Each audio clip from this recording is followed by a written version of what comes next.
오늘 우리에게 주신 하나님 말씀 함께 봅니다. 출애굽기 1장 8절에서 14절까지 제가 앉아 읽고 그 다음 주에 여러분들이 읽고 말씀 교독합니다. 출애굽기 1장 8절부터 14절까지입니다. 제가 앉아 읽고 그 다음 주에 여러분들이 읽고 교독합니다. 8절 요셉을 알지 못하는 새 왕이 일어나서 애굽을 다스리더니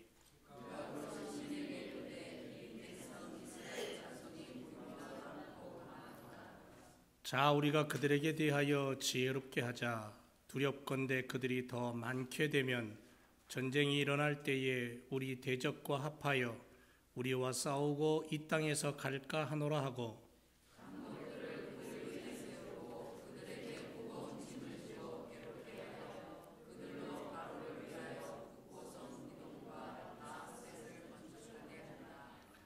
그러나 학대를 받을수록 더욱 번식하고 창성하니 애굽 사람이 이스라엘 자손을 인하여 근심하여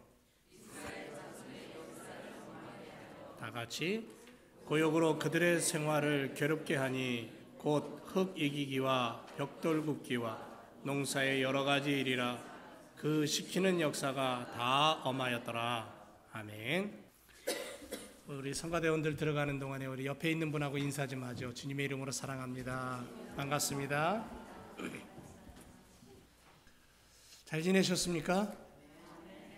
가슴 좀 피세요. 요즘 우리 이민 생활하는 사람들 고개 떨구고 살 수밖에 없도록 환경이 막 어렵게 흘러가는 부분들이 많이 있습니다. 이럴 때일수록 우리가 힘주고 또 믿음의 자녀로 살아야 될 줄로 믿습니다. 3월 1일부터 올해는 사순절이 시작이 됐습니다. 사순절 기간 동안 주님이 가신 걸음을 쫓아가면서 이 사순절 기간 안에 이제 고난주간이 있고요. 4월 10일부터 고난주간이 있고 그리고 4월 16일 날 이제 부활주일을 맞이하게 됩니다. 그래서 교회의 절기는 이 사순절 기간이 굉장히 중요한 그러한 절기로 또 우리가 준비를 하고 보내야 될 줄로 믿습니다. 오늘 말씀은 하나님 나라 백성들이 핍박당하다입니다. 여러분 한 주간 동안 핍박당한 적 있으십니까? 고난 겪으신 거 있으세요? 물론 나름대로 고난이 있을 수도 있습니다. 어떤 분은 느닷없이 뒤에서 와서 차가 들이받아갖고 생각지도 않게 어려움을 당하는 분도 있습니다. 우리 권사님 한 분은 차 산 지 얼마 되지도 않았는데 그냥 뒤에서 와서 들이받아갖고 얼마나 속이 쓰린지. 지구촌에 벌어지는 일들을 가만히 뉴스를 접하면 정말 상상할 수 없는 일들이 구석구석에서 일어나는 것들을 우리가 볼 수가 있습니다. 이러한 우리 주변에 일어나는 또 우리의 삶 속에 우리 자녀들 속에 우리의 일터 속에 일어나는 이런 많은 일들을 우리가 이 시간 한번 가슴에다 담고 오늘 출애굽기의 말씀을 통해서 이스라엘 민족을 향한 하나님의 손길이 어떤 것인가를 우리가 깨닫고 힘을 얻기를 주님의 이름으로 부탁을 드립니다. 출애굽기를 쓰게 된 동기가 무엇일까요? 출애굽기는 왜 썼습니까? 한마디로 얘기하면 이스라엘 자신들의 후손을 위한 신앙의 간증이라고 하면 됩니다. 신앙의 간증. 아브라함 때부터 자신들의 조상들에게 해주신 언약, 하나님의 약속이죠. 비록 400년이라는 오랜 시간이 지났지만 잊지 않으시고 자신들을 구원하고 만천하의 내 백성이다. 이스라엘은 내 것이다라고 그렇게 선포하고 계시는 그리고 인도해 내시는 하나님의 그 놀라우심을 보고 신앙으로 간증하고 있는 거예요. 우리의 하나님은 이런 하나님이다라고. 성도들은 늘 어디서든지 어떤 환경에 처했든지 하나님이 우리를 구원하시고 우리를 천국 백성 삼으시고 우리를 얼마만큼 사랑하셨는가를 깨닫고 그거를 간증할 줄 아는, 고백할 줄 아는 그러한 증거의 삶을 살아야 될 줄로 믿습니다. 자신들이 하나님의 백성으로 선택받았다는 것은 다른 의미로 말하면 후손들에게 그 언약, 하나님의 약속을 상속해 줄 수 있는 상속자다. 하나님의 백성으로 살아가라. 하나님의 손길이 있다라는 교훈, 이것을 전해주고 싶은 거예요. 후손들에게. 이 얘기는 뭐냐면 영적 이스라엘의 후손인 신약의 무리들인 우리들, 오늘 우리들에게 있어서도 여전히 우리는 택함 받은 백성이죠. 하나님의 약속이 허락되어 있는 사람들입니다. 그것을 확신하고 살아갈 때에, 그 말씀을 믿고 살아갈 때에 약속의 백성이 되고 언약의 백성이 되고 축복의 백성이 되고 하나님의 손길이 늘 함께하는 삶을 살게 될 줄로 믿습니다. 그렇게 되면 믿음의 삶을 살아갈 때 힘이 있는 거예요. 자신이 있는 거예요. 여러분, 우리가 세상을 둘러보면 죄악으로 가득 찼다 그럽니다. 어둠입니다. 그래서 세상은 하나님과 반대되는 길을 걸어요. 성경을 보더라도, 그리고 우리의 선배들의 삶을 보더라도, 우리 부모님들의 인생을 보더라도, 나의 인생을 한번 뒤돌아봐도 여전히 하나님과 반대되는 길을 좋아하는 것이 세상입니다. 그러나 예수 그리스도로 말미암아 하나님의 백성된 사람들은 어둠 속에 살아가지만 빛의 삶을 삽니다. 약함이 강함이 되고 악함이 가득한 곳에 의인으로 살아갑니다. 믿음의 사람들은 늘 가슴속에 뭘 담고 사냐면 나는 의인이다. 나는 의로운 자다. 내가 의롭게 살고 내가 의로운 자로 그렇게 똑똑하기 때문이 아니라 주님께서 나를 의로운 자로 만들어 주셨다. 그 은혜를 가지고 사는 거예요. 그래서 성도가 세상을 사는 동안에 소금으로 빛으로 살면서 의를 행하는 거예요. 왜? 하나님이 우리를 향해 뭐라 그랬냐면 내가 거룩하니 너희도 거룩해야 돼. 의로우신 주님께서 당신의 피로 우리를 죄를 씻기고 의롭다고 인정해 주셨기 때문에, 그래서 우리는 의인으로 사는 거예요. 의로운 자로 살아가는 거예요.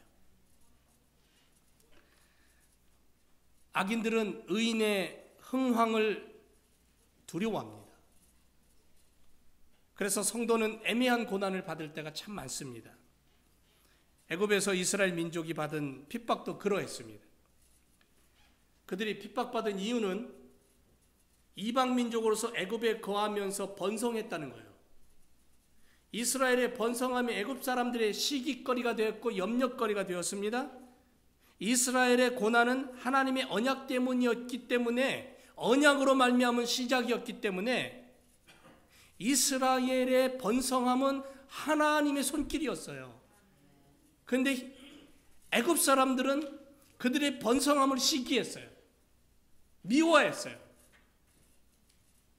결국은 누구를 미워하냐면 하나님을 미워하는 거예요. 하나님을 시기하고 하나님과 대적하는 거예요. 그런 꼴이 된 겁니다. 여러분, 언약이라는 것이 뭡니까? 문자 그대로 얘기하면 두 주체가 쌍방에 맺은 약속입니다. A라는 사람과 B라는 사람이 똑같은 조건 하에서 맺은 언약, 약속이에요. 그런데 성경을 보면 하나님께서 인간을 향하여, 우리들을 향하여 일방적이고도 무조건적으로 맺으신 것이 언약이에요. 그건 성경의 언약이에요. 세상의 언약하고는 달라요. 하나님께서 그렇게 하신 이유가 있어요. 뭐냐면 우리가 하나님의 뜻을 알 수 없습니다. 우리가 하나님의 방법을 미처 깨닫지 못합니다. 하나님의 깊은 마음속에 있는 의도를 모릅니다. 무지하고 연약하기 때문에, 죄된 속에서 살아가고 있기 때문에, 유한한 존재이기 때문에. 그런데 우리 하나님이 우리를 너무너무 아끼셨어요. 너무너무 사랑하신 아버지예요. 그래서 당신의 아들 독생자를 이 땅에 보내셔서 피 흘려 죽게 하셨어요. 목숨을 버려서 우리를 구원하셨고 우리의 죄를 용서하셨어요. 우리를 만나주셨고 우리를 당신의 자녀로 삼아주셨어요. 그리고 하나님 나라 백성 되게 하셨어요. 백성 되게 하기 위해서 필요한 게 뭐냐면 약속이에요. 너는 내 자녀가 되고 너는 내 백성이 되고 내 것을 너에게 나눠주고 나의 유업을 이을 상속자가 되게 할 것이다. 약속을 하셨어요. 아무도 없는 오직 한 사람 아브라함 한 사람이 있었을 때 그 아브라함을 불러서 하나님은 아브라함과 언약을 맺으시고요. 그 한 사람으로 말미암아 하나님의 뜻을 보여주셔요. 일방적으로. 이게 하나님의 언약이에요. 그래서 우리는 바로 이것을 뭐라고 다른 말로 뭐라고 부르냐면 은혜라고 불러요. 은혜, 하나님의 은혜, 값없이 주신 은혜. 이 은혜 때문에 우리는 구원이라는 것을 바라보고 하나님의 약속을 사모하고 나뿐 아니라 내 자녀들에게도 반드시 하나님은 그 약속을 이루실 거야. 그렇게 간증하는 거예요. 그 이야기가 출애굽기 이야기예요. 성경의 언약들을 모두 함께 모아서 표면상으로 보면 각 시대, 각각의 성격, 각각의 내용, 다양한 언어들로 따로따로 되어 있는 것 같은데 이 66권의 하나님의 약속의 언약의 말씀들을 보면 다 다른 것 같은데 사실은 모든 언약이 하나로 이렇게 집중되는 것을 볼 수 있어요. 하나로 모아져요. 그게 뭐냐면 예수 그리스도의 십자가의 고난과 죽으심이에요.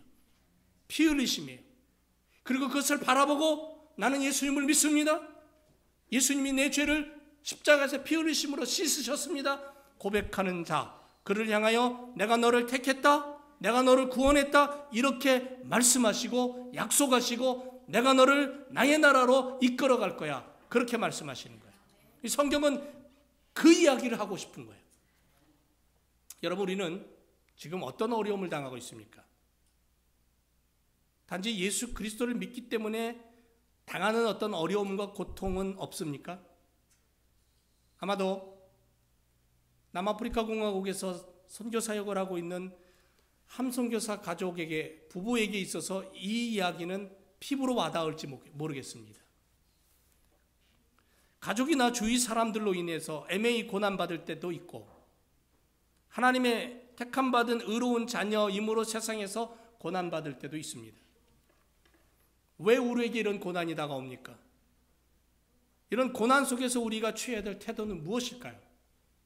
그리고 이런 고난을 견딜 때 우리에게 주어지는 결과 또한 어떤 것인가? 우리는 성경을 통해서 그것을 찾고 발견하고 믿어야 돼요. 본문에 이스라엘 백성들이 겪는 고난을 통해서 우리는 그 이유를 알아봐야 돼요. 그리고 진정한 고백으로 하나님 앞에 서서 아하 그렇습니다 하나님. 하나님의 백성들은 이렇군요. 그러면 나는 이렇게 살아야 되겠습니다. 이런 믿음을 가져야 되겠습니다. 그렇게 고백하는 오늘 우리가 되어야 될 줄로 믿습니다. 왜냐하면 우리는 이미 영적으로 이스라엘이기 때문에 그래요. 영적인 이스라엘, 구원받은 택함받은 하나님의 백성이기 때문에 그래요. 자, 그렇다면 첫째로 택함받은 의인된 그리스도의 사람들은 받는 고난의 이유가 있습니다. 무엇입니까? 왜 고난받습니까? 고난의 이유가 무엇입니까? 한 가지, 세상이 우리를 미워하기 때문에 그렇습니다. 우리를 미워한다는 것은 하나님을 미워한다는 거예요. 하나님을 미워한다는 것은 하나님이 원하시는 나라를 망가뜨리겠다는 겁니다. 요셉을 알지 못하는 새 왕이 애굽을 다스리면서 이스라엘은 고난을 겪습니다. 이스라엘 백성들이 애굽에 내려올 때 약 한 70여 명에 불과했어요. 그런데 고센 땅에 400년 동안 살면서 큰 민족을 이루게 됩니다. 애굽의 새 통치자가 올라옵니다. 그가 두려워하기 시작합니다. 이스라엘 민족이 강성해져서 반란을 일으키지 않을까. 새 왕인 제18왕조인 루트모스의 1세는 바로 그 고민에 쌓입니다. 그는 하나님 알지 못합니다. 세상의 주관자인 사탄의 하수인에 불과합니다. 계시록 말씀에 보면 등장하는 적그리스도와 비교될 수 있는 인물입니다. 하나님의 백성들을 자신의 것이라고 고집합니다.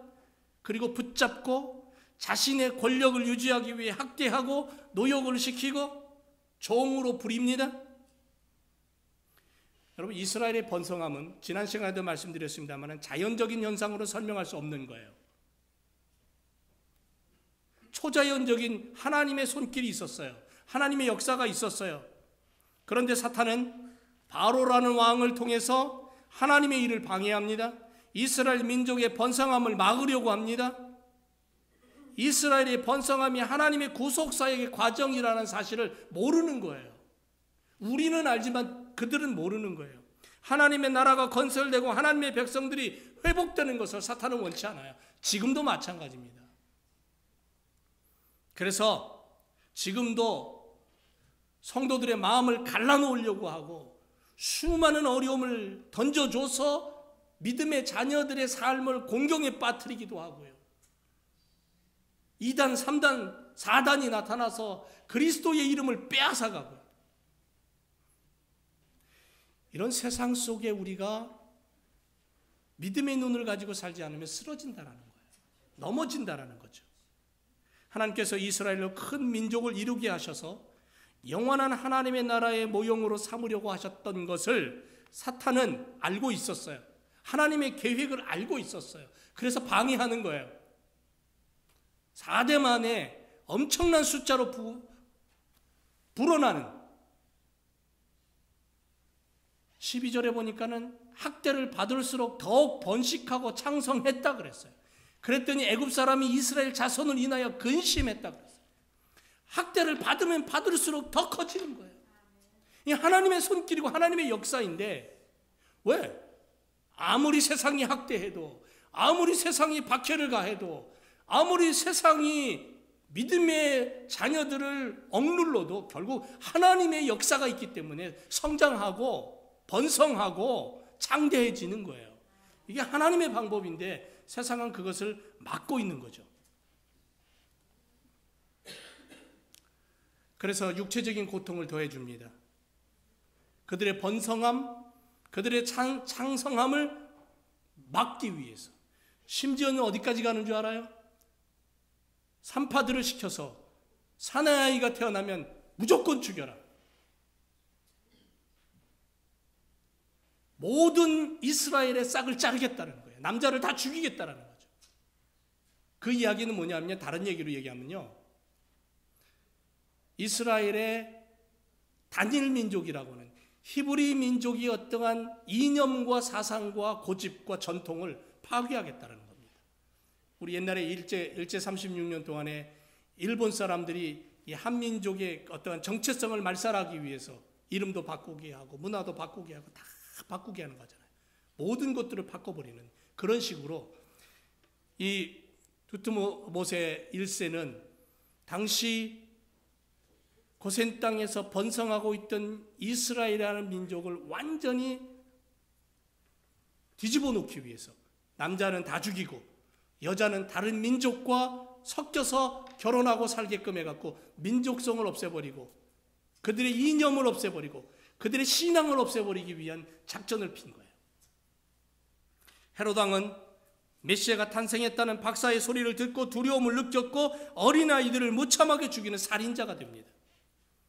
세상은 보이든 보이지 않든 간에 끝없이 하나님의 백성들을 적대시하고 공격하고 잡아먹으려고 하는 거예요.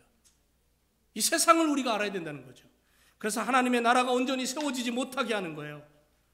그러므로 하나님을 따라가는 세상은, 하나님을 모르고 움직이는 세상은 예수 그리스도를 믿고 하나님의 뜻을 알고 있는 우리 믿음의 사람들을 미워할 수밖에 없는 거예요. 우리는 늘 언제나 하나님하고 바라보면 또 한편으로는 세상이 우리를 미워한다는 것을 분명히 우리는 알아야 되는 거예요. 섞일 수가 없어요. 세상에 섞이면, 어두움에 섞이면 우리는 결코 빛이 될 수 없고 우리는 결코 소금이 될 수 없고 하나님의 자녀의 모습을 잃어버리는 거예요. 에덴 동산에서 아담과 하와가 선악과를 따먹는 그 순간 그들의 눈이 밝아져서 세상은 보았지만 하나님을 잃어버린 거예요. 영적인 세계를 잃어버린 거예요. 영원한 하나님의 축복을 잃어버린 거예요. 본문에서 하나님의 백성 이스라엘을 미워하는 애굽이 보입니다. 애굽은 이스라엘이 잘 되는 것을 미워했습니다. 박해했습니다. 보세요. 애굽의 바로 왕이 이스라엘을 괴롭히는 장면을 보세요. 이기적인 말을 가지고, 못된 모습을 가지고 이스라엘 자손의 역사를 엄하게 했다고 그랬어요. 고역으로 그들의 생활을 괴롭게 하고 흙 이기는 것과 벽돌 굽는 것, 농사의 여러 가지 일로 그들을 엄한 사역으로, 엄한 인생으로 고난과 역경 속으로 밀어 넣었다라는 거죠. 세상은 결코 성도의 잘됨을 원치 않습니다. 좋아하지 않습니다. 좋아하기는커녕 이기적으로 악한 손을 뻗을 뿐이라는 거죠. 예수님도 세상에 이러한 악함을 아셨어요. 그래서 예수님이 뭐라 그랬냐면 요한복음 17장 14절에 세상이 저희를 미워한다 그랬어요. 세상이 주님을 따르고 주님의 제자들을 미워했고 세상이 주님을 미워했어요. 당시에 예수님을 얼마나 많이 미워했는지 몰라요. 빼먹고 힘없고 돈 없고 가난하고 고아와 가부들과 참 연약하게 사는 사람들이 우르르 예수님을 몰려다니고 병든 자들이 예수님을 찾아다녔지.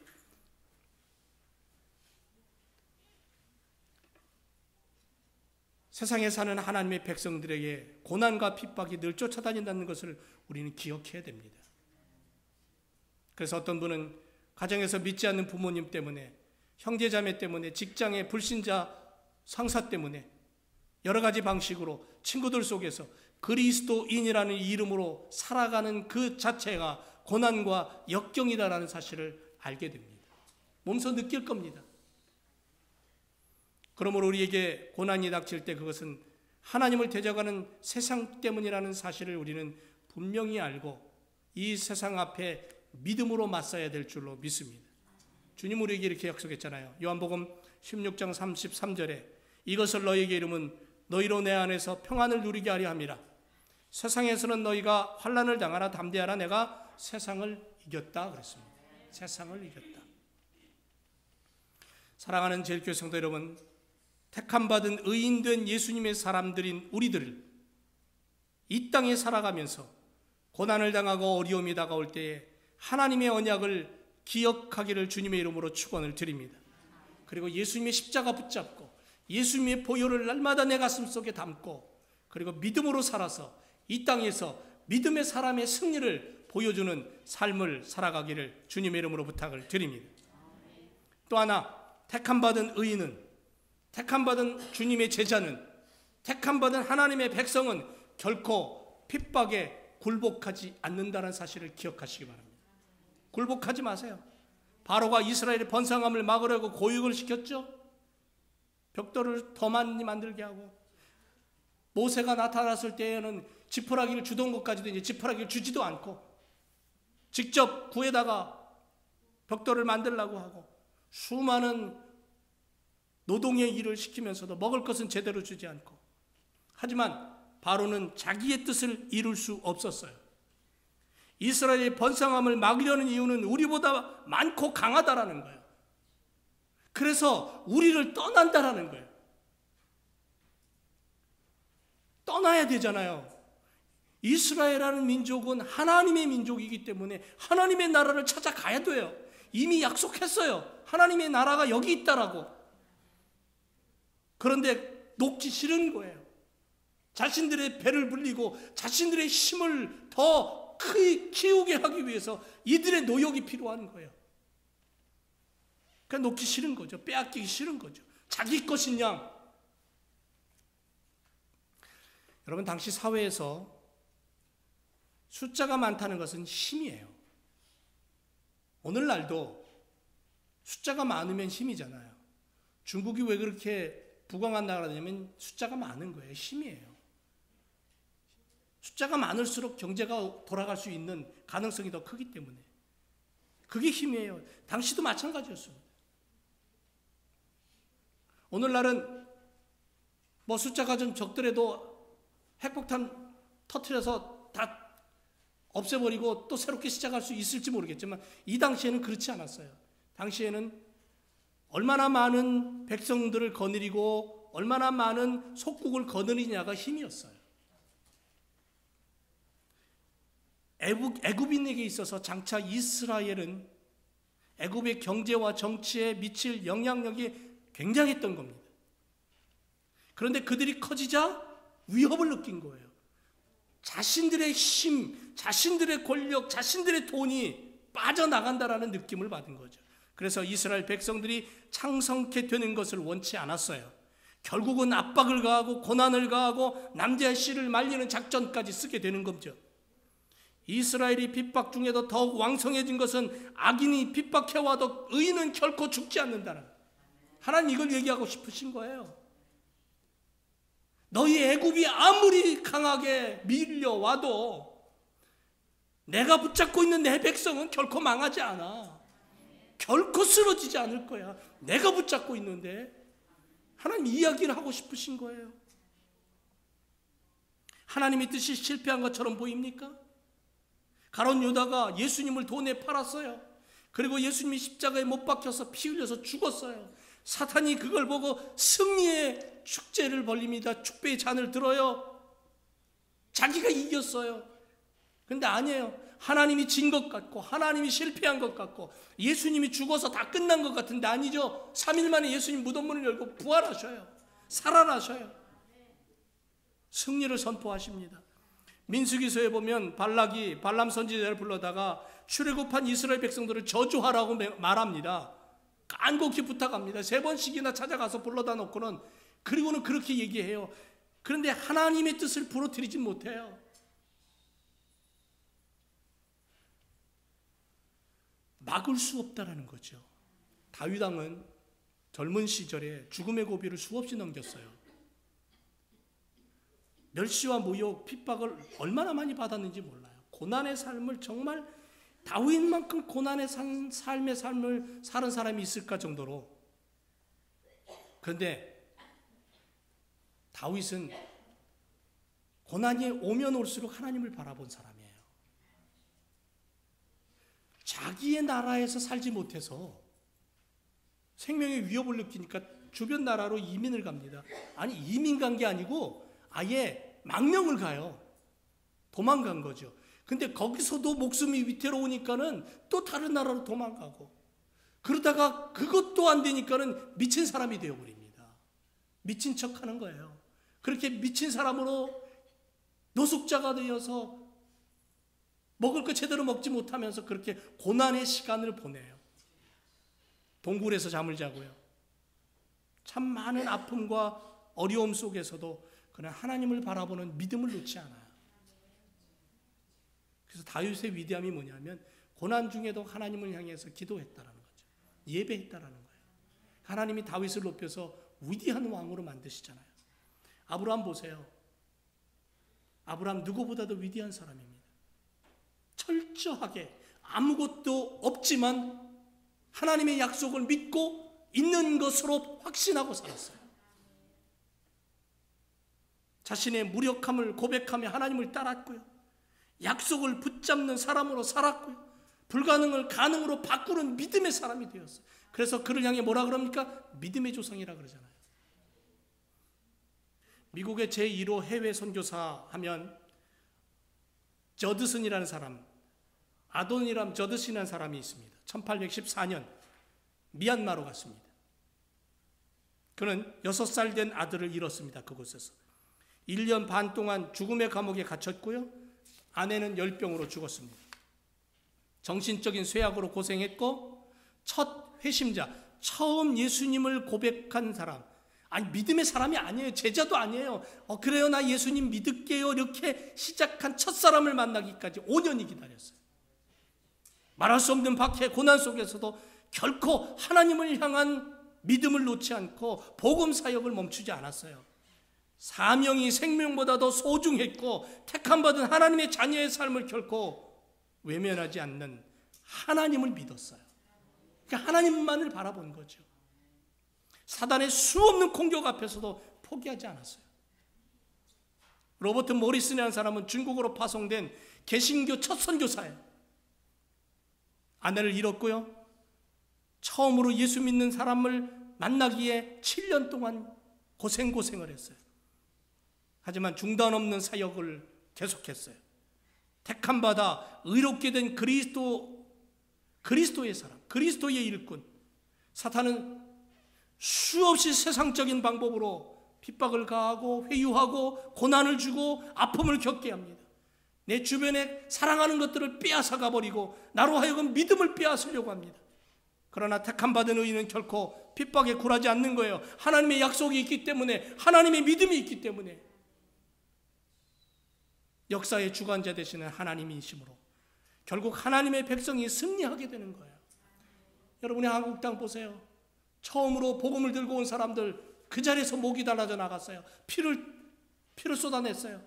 그렇게 시작된 한국의 복음의 역사가 수많은 피와 순교의 역사 속에 세워졌고, 하나님은 한국의 사람들을 통해 그 한민족을 통해서 복음이 전파되게 했고, 지금은 미국 다음으로 수많은 선교사를 내보내는 그러한 선교 강국이 됐잖아요. 지금 한국 교회가 위기가 왔잖아요. 어려움이 왔잖아요. 한국의 정치 경제가 어려움이 왔잖아요. 한국 교회가 다시 일어날 수 있는 기회가 되는 거예요. 수많은 사람들이 엎드려 기도하고 하나님이 쓰시기 위해서 준비하는 그 고난의 역사를 이겨내는 거예요.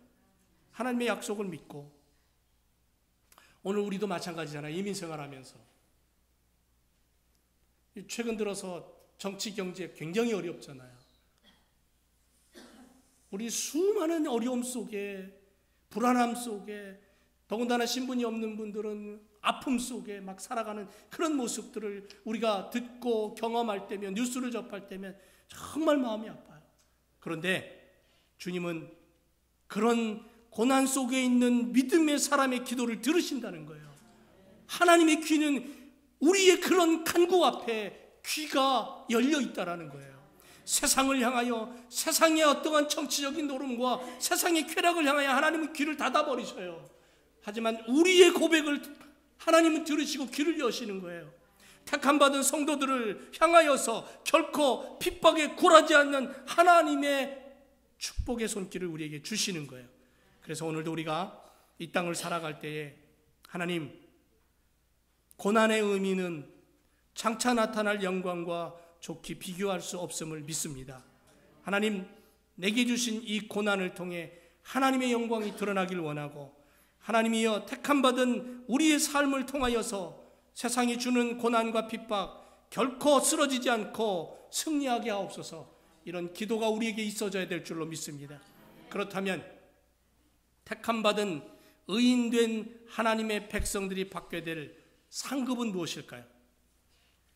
의연한 자세로 고난을 견뎠을 때 오는 결과 말입니다. 그것은 하나님이 주시는 무한한 축복입니다. 이러한 하나님의 축복은 고난을 이긴 후에 오는 것이기 때문에 더욱더 가치가 있습니다. 마치 비와 바람을 견디고 난 나무가 탐스러운 열매를 맺는 것과도 같습니다. 베드로전서 4장 13절 이하에 보면 오직 너희가 그리스도의 고난에 참여하는 것으로 즐거워하라. 이는 그의 영광을 나타내실 때에 너희로 즐거워하고 기뻐하게 하려 합니다. 만일 그리스도인으로 고난을 받은 즉 부끄러워하지 말아라. 도리어 그 이름으로 하나님께 영광을 돌리라.